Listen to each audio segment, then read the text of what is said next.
Hi, welcome to video number 3. You're still here. I'm so happy. Just a quick review so far. In video 1, we looked at what makes the difference between a student feeling really stuck or totally progressing.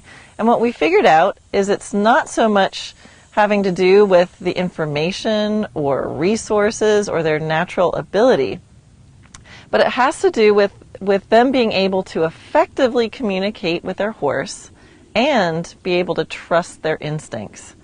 And what we also saw is that in order to be able to do that, you've got to do what you need to do to arrive to your horse a happy, calm person who's free of negative judgments, and that you're able to pick appropriate goals, long-term goals and the moment-to-moment goals. We also saw that if you're able to do that, you and your horse are going to experience many more what I call yes moments. And who wouldn't want to ride around going yes all the time?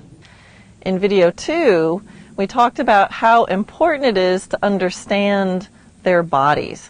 Because if we don't understand their bodies, it can be the difference between them feeling inspired and healthy and staying sound for many, many, many years, or them being in pain and uncomfortable every time we ride them. And we don't want that. And what we learned was that one of the main ingredients and qualities of that healthy movement is this stretchability, that they get to a state where they feel stretchable, and that stretchability comes from a horse being in balance. And then that balance comes from movement. So that place where the horse feels stretchable, that's when a horse looks round. But what I really highlighted was that roundness is not so much about a shape or creating a shape or a frame, but it's about creating a movement dynamic. And I also told you about my really crazy idea that this sweet spot of a stretchable horse who is feeling relaxed and energized and balanced and free should feel good to the horse too. So that if they're in that sweet spot with that quality of stretchability, they really shouldn't need a lot of strong aids to hold them there. Now I want to tell you a quick story about a horse that's going to really illustrate what we talked about in these first 2 videos. So this is a horse named Phoenix, and he actually was given to me by a dressage judge who had known this horse when he was little, and then he had been sold, and she later judged him, and she was kind of horrified about how he was going. So she bought him back. And he had a medical history about this thick. They had injected just about every joint in his body, including all along his spine. And he was miserable, unhappy horse, and basically was not really able to perform anymore. So she bought him just because she loved him that much. But she didn't really know what to do to rehabilitate him. So she would try to take him out of the barn and he would just stop and rear. Then there was one time in the stall when he turned around and just got her in the head with his head. So I don't know if he bit her or just bumped into her, but gave her a concussion. So she was really looking for some help, and she found me. So I took this amazing horse, this upper level horse, and what did I do first? Think about my training scale I talked about in video 1. My first priority was to make him a happy horse and show him that I was a happy person, and I was happy with him just the way he was. So we worked on partnership, and I put him out in a herd with other horses so he could be a horse 24/7, and gradually took the steps that I needed to become a partner with him, break down the prey-predator dilemma, and establish some harmony, and then start to talk to him about those conversations of relaxation and energy and balance that I knew that I would need to find that sweet spot for his body. And so we started to do that, and I just have this one image that really stuck in my mind of when I first went to get on him, and I had him in a round pen, and I'd go to ask him to come up where I could mount him, and he'd stay there a split second and he'd run off, and I let him run off. because I wanted to be his partner. I wanted to let him know that I didn't want to get on him until he wanted me to get on him. And that took 2 weeks of that. And at one point, he let me on him. And what an honor that was. And so keeping that theme through the ride, and eventually he let me start talking to him about these conversations. And I was able to start opening up his body. And when his body was open, and he knew I was coming in a perspective that I wanted him to feel good, and we had that partnership and the trust. Long story short, 9 months later, I was schooling everything that he knew how to do, and he knew Grand Prix. Now, I said she gave him to me, but in the back of my mind, I really knew that my dream was to connect her and him together. So sure enough, those 9 months later, she said, I really want him back. And I did that for free. That's how close in my heart this subject is. I have such a soft spot for horses just like him. So that is the power of the stuff that I just talked to you about in those first 2 videos. Now, that little part where I said I had those conversations of relaxation, energy, and balance, that's what I want to talk about in this video. What is it about relaxation, energy, and balance that's so important? Yeah, well, what I realized is that if I thought about all the adjectives that I wanted to have with my horse, and and you can do this, like just write them down on a big flip chart or something, and you'll start to see that they can all be categorized into one of those categories. They're either relaxation-based or energy-based or balance-based adjectives, or they're a combination. So things like power, to me, is a combination of relaxation and energy. And I also thought about when I was riding around, say I had a nice little young horse and I'm riding around and he's done his foundation, and then I start thinking, I'd really like to change the quality of his gait. I start putting my dressage hat on and think, okay, now it's time to think about his posture and his quality of movement. I realized that at that point, when I went from just hacking around to doing dressage kind of focus, everything that I did could be boiled down to one of those things. So I was either saying to the horse, hey, chill out, you're good, relax, that's awesome, don't stress out, game over, which is relaxation based. Or I was saying something like, hey, come on, step it up. I was asking him to apply more effort. So energy for me is the willingness to apply effort anytime, anywhere. Does he have a gas pedal? Can I increase the RPMs of what I'm doing? And then the other thing that I would talk to horses about was somehow balance related. I was either saying, could you move your haunches right or left, or your shoulder right or left, or your whole body right or left, or I was suggesting a different, can you turn your nose right or left, or I was saying, hey, sit up, bring your weight back, or I was saying, hey, it's okay to let your weight go forward again. Isn't it nice when you can take all the things you want to do in dressage and all those, different qualities and boil them down to just 3 things? I promise if you go through that diagnostic, you're already going to be solving at least 80% of the problems that you have with your horse. So I think of those conversations, relaxation, energy, and balance, kind of like primary colors. So there's 3 primary colors, right? There's blue, and there's yellow, and there's red. And you absolutely need all those colors on your palette. So just try making purple if you don't have blue or red. And what I realized is I see students doing this all the time. They're trying to create a shoulder in, but in isolation, they don't have the ability to move their horse's shoulders really well, or they don't have the ability to add energy, or they don't have the ability to hold their line of focus of where they're going.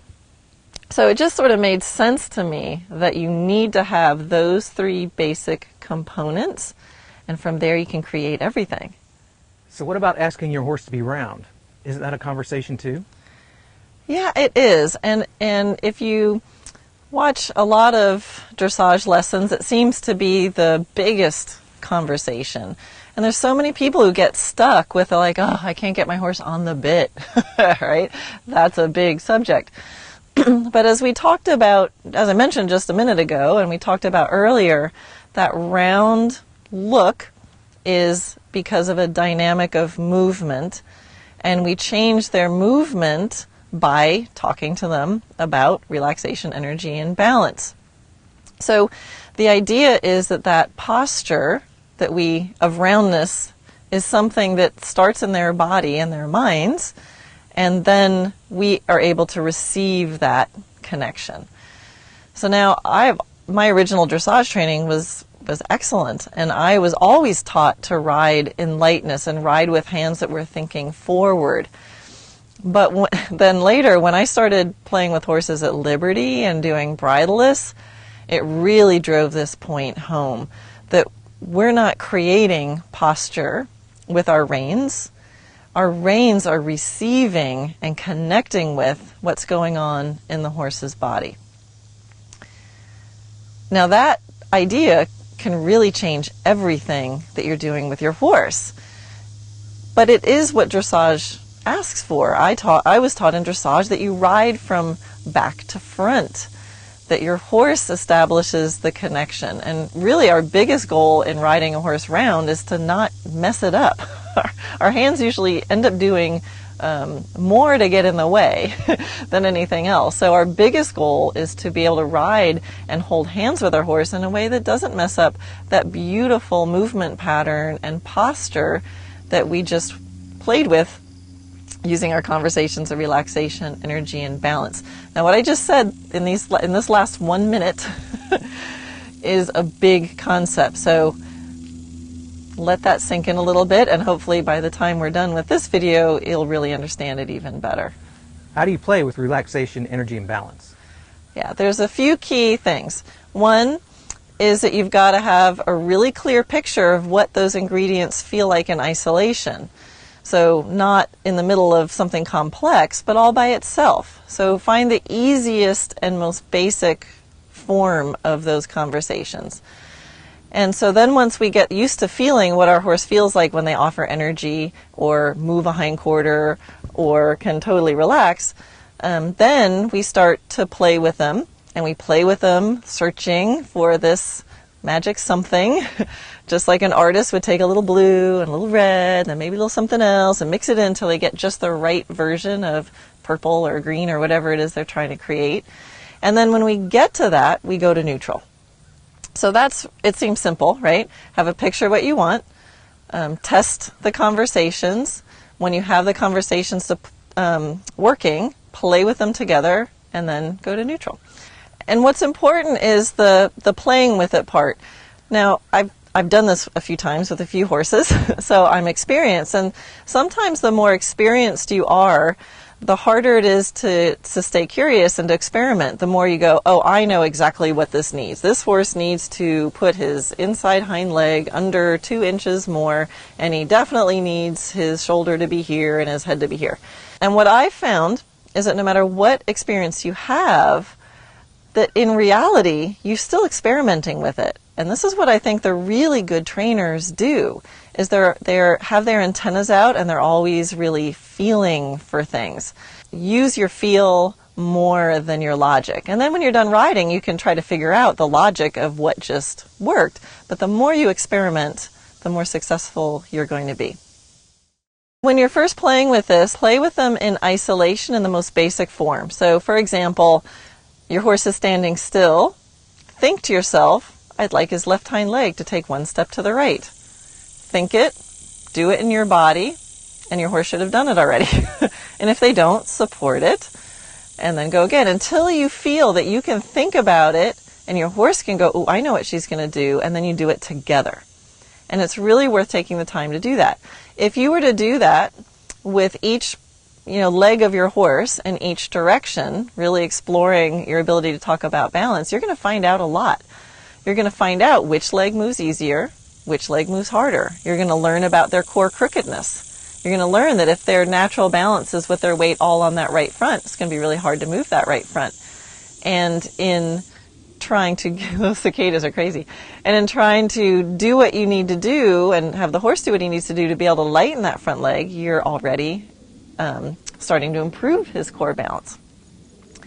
And in the middle of anything you do, if you're working and you're riding and you're doing some exercise, just see if you can go, game over.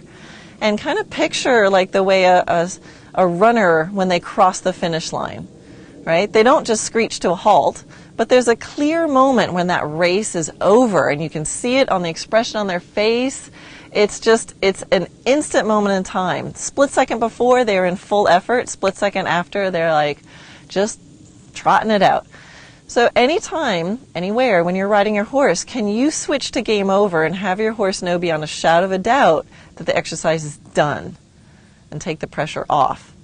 Because, if you're doing game over and relaxing and you think you're taking a break, but your horse is like, oh my God, what are we doing next? What am I supposed to do? He's not getting the benefit of that relaxation. And the same thing with energy. Anytime, anywhere, if you're just like, hey, can I hit the gas pedal? And it doesn't always mean speed. It just means willingness to apply more effort.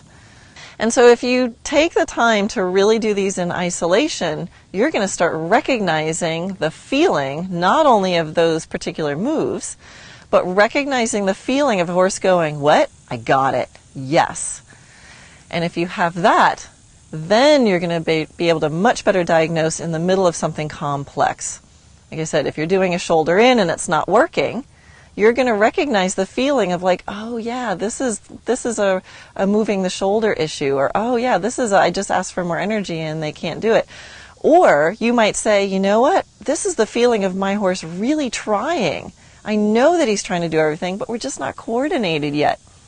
So you're going to be much more forgiving if you know your horse is totally listening to all the ingredients, but you guys are just a little discombobulated or he's not strong yet. You're going to be able to tell the difference, and that is critical.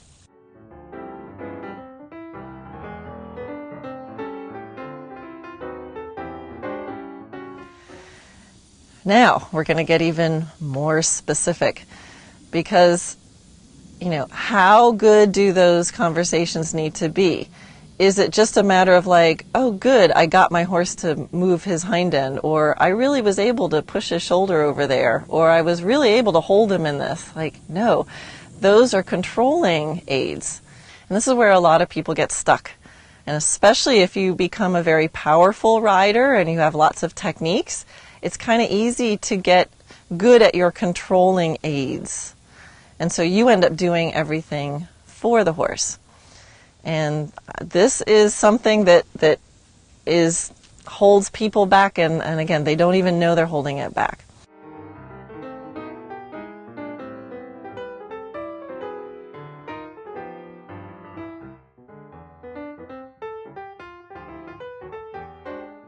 The first time I see a student, I'll usually ask them to ride around and kind of tell me, how their ride is going.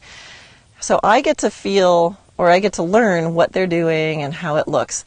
But what I'm really looking at, it's like I have this filter. It's like a harmony filter. And whenever there's disharmony between the horse and the rider, it's like this little thing flashes in my head and my attention goes right to it because it really sticks out. Harmony is beautiful and disharmony sticks out.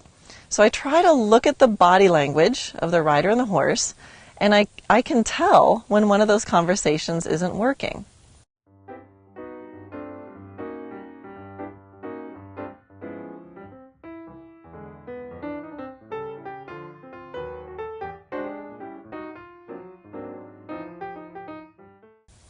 And my joke is it's like there's international symbols. So there's the international symbol for I wish my horse had turned. Right? The international symbol for I really wish my horse was going slower. The international symbol for I really wish my horse was going. So when I see these moments of disharmony, I'll point out and I'll say something like, we'll see if I can manage to not knock that over. If I see a rider riding around like this, here's a really common one. Or, it's not just you guys, it's me. If I'm riding around and I see my hand like this, I'll go, oh, hello, left hand. What would you like over there? You must want something, because that's not the normal place for a left hand to live, right? So it sounds like, something really silly, but do this when you're riding. If you feel your left leg cramping up and squeezing, just take a moment and go, hello, left leg. What exactly would you like there? It looks like you want something. And take the moment to ask yourself, because probably, well, hopefully, you can come up with an answer. If you don't know what you want when your hand's crossing midline, I think it would be a good time to stop and think and get that picture, get that short-term goal. But probably if your hand's over here, you're going to say, I wish my horse's shoulder was over there. Or I wish if your hand is up, I wish he wasn't leaning on my hand. Your hands will tend to go where you wish the horse's shoulders were going. And the same thing with your leg. Your leg is going to come on when usually if one leg is on, it's you want your horse to be moving over. But guess what? If your leg is on that much, it's going to pull your seat over to that side. And now you have two things going on. Your leg's saying go that way, your seat's saying go that way, and no wonder it's not working. So how good do these conversations need to be? They need to be 100% good. 100% clarity. So that might sound hard, but what I'm going to emphasize is practice this in the most easy circumstance. The most basic thing, when you're standing still, can you totally relax? And have your horse be relaxed with you? From that standing still, what if you wanted the right front foot to move just one step to the right? Just one step. See how good you can get that until it's 100% clarity. Would you move your right foot now? Yes. Thank you. We don't dream of finishing a ride and saying, awesome, I got to put on all my aids today. I really got my horse to do that. It's not my dream anyway. I dream of getting off a ride and saying something like, oh my gosh, I was just thinking it and it was like my horse was doing it and I felt like I wasn't doing anything. Right, that's my dream. Taking your time to get those conversations that good is going to make the difference between feeling like you're conducting the orchestra or you're running around and playing all the instruments yourself. So I don't think you want to do that. So what do I mean by 100% clarity? Here comes the microscope I promised. Let's say that I'm asking my horse for a certain energy level. This is a real common one, right? Wouldn't it be nice if he went, right up to that energy level, maybe even a little more until you got to the chance to say, okay, that's enough, that's awesome, and you went to neutral again. But what often happens is riders ask their horse for energy. They're like, go, and the horse is like, like this, and gives some sort of fraction of what they asked for, and then the rider's like, well, not quite, so they add a little stronger aid, and then maybe they get up to the energy level, and then the rider takes the leg off, and the horse goes right back down. So often, the rider says, well, I need to keep my leg on. Keep your leg on. Don't let him slow down. Hey, don't let him back off. Right? So for me, I want to take my leg off because I want to find out if he's there or not. I don't want my leg to be necessary to keep the energy level up because I have other things to do later. I've got counter changes of hand at the half pass or tempi changes or, lateral work or something else that I'm going to need that leg for. I don't want my aids tied up in the basic things, right? So if you're wondering why you're getting stuck and you can't get past a certain level, look at your aids and see how many of these conversations are you not in neutral in. How many of these basic conversations are you stuck controlling? If you keep your leg on, and I keep nagging that horse, it's the same thing as if the horse says, is this enough? And I go, well, that's pretty good for you. I guess I'm just going to have to keep pushing. Can you imagine if I taught you that way? Can you imagine if you came for a lesson with me and I described something that I wanted you to do and you were all excited and you wanted to do it, so you headed out there and you did it and you went, Karen, is this it? And I went, well, kind of. That's pretty good for you. Just, do it again. You probably wouldn't feel that inspired or that confident, and you probably wouldn't come back for too many more lessons if I taught you like that. But every time you either hold your leg on or you accept less than 100% clarity, that's what you're saying to your horse. You're going, well, pretty good for you. So I don't want to do that. If I'm asking something from my horse, especially the basic things. I'm going to ask myself, is what I am asking for fair, reasonable, and possible? And if it is, let's get it. Why not? Right? But if I'm trying it, and let's say I'm asking for something that's really not working. It's really not working. I'm trying different things. I'm changing my position. I'm doing my best, and it's still not working. That's when I stop. Ask myself again, is what I'm asking for fair, reasonable, and possible? And maybe it's not. Maybe I'll try to find an even easier version of it. If they can't do a shoulder in at the trot, I might go, you know what? Let's try it at the walk. If they can't do it at the walk, let's see if I can even halt in the shape of a shoulder in and get 100% of that. Right? So sometimes I see people playing online with their horse and they're really working on energy, and the horse is having a lot of trouble and he's getting nervous, and I'll stop and I'll say, is that fair, reasonable, and possible? Is there anything that you could do to make that easier? And we might find out, he's slipping on the ground, or, my line is too short. And if they simply move to a different location and get a longer line, the horse can be 100% successful. So think of what it's like from that horse's point of view. I totally believe that horses really want to know what the heck we're talking about. And they just want to be comfortable. They just want to get to that yes moment. Please don't get stuck in your controlling aids. Please take the time to dial it back and go, what is the easiest version of what I'm asking for? And let's get 100% clarity in that, no matter how simple it is, because it's not going backwards, it's moving forwards. Making something more simple so you can be successful is not going backwards. I hope you can really see how all of these things that we talked about are really a bridge between the more basic foundation pieces and your full potential, and being able to access all the resources that are out there in dressage in a way that really preserves and actually builds the harmony and the partnership with your horse.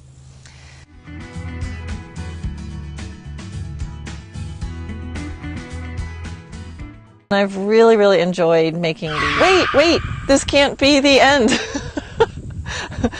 I know this is the end of video 3, and I said I was only making 3 videos, but I have a few more things I want to tell you, and if you're still here, I'll bet you there's a few more things that you wouldn't mind hearing. So I just wanted to let you know I decided to make a 4th video, and here's why.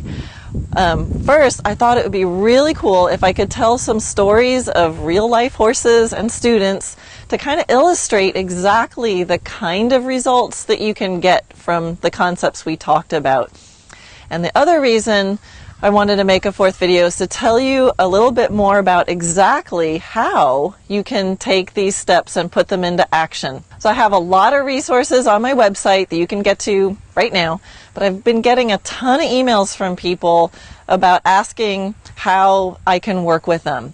You're an independent learner like I am, but we all know the reality is that we need help, we need feedback, and we need sometimes someone just to be able to call up and talk to them when we feel stuck. So also the reality is that I can't be everywhere at once, and I'm spending less and less time traveling. And that's part of me creating my dream with horses, which means I'm home to develop them and continue to practice so I have fresh skills to be able to tell you guys about.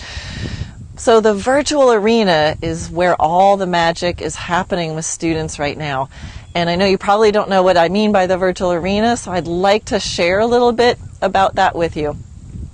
Because you can guess, everything we talked about in these videos is just a little taste of 2 of the steps of a 6-step process that I've been teaching to students all over the world for the past decade. Watch for video 4. It's going to come out really soon. And you'll even get to see some photographs of me from my very first dressage show, including one where I'm looking really horrible, trying desperately to try to sit this really bouncy trot. So I thought that might be fun for you to see where it all started. So anyway, again, watch in your inbox. It's going to come out really soon. See you then. Okay, now back to your regularly scheduled video ending. I wish you all results in harmony, and never underestimate the potential for things to improve in ways you cannot yet imagine. Cheers.